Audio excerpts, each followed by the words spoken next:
May I share with you a magnificent statement from Charles Spurgeon.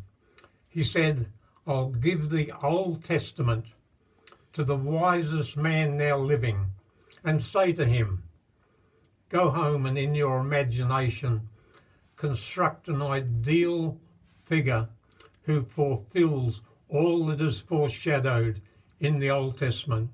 Remember, he must be a prophet like Moses and yet a champion like Joshua.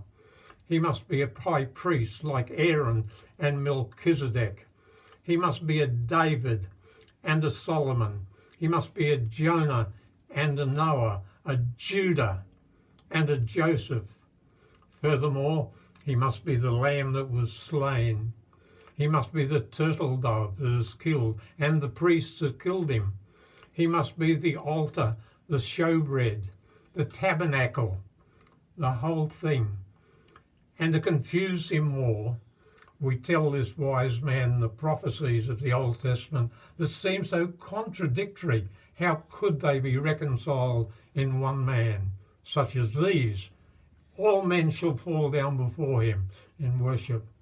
Yet he is despised and rejected of men. You must point out someone born of a virgin mother, yet upon whom is laid the iniquities of us all.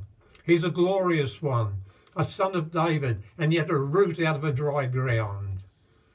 There's not a wise man in the world can do it until someone comes forward and says, the cross and the Christ of the cross.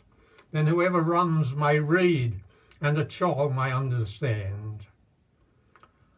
I want to give you an illustration of what Spurgeon has said.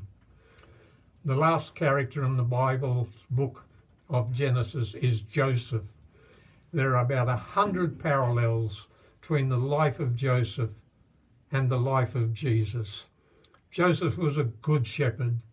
He was loved of his father, but he was hated by his brethren and envied by his brethren, and they sold him for pieces of silver to a foreign nation. He was falsely accused, thrust into prison.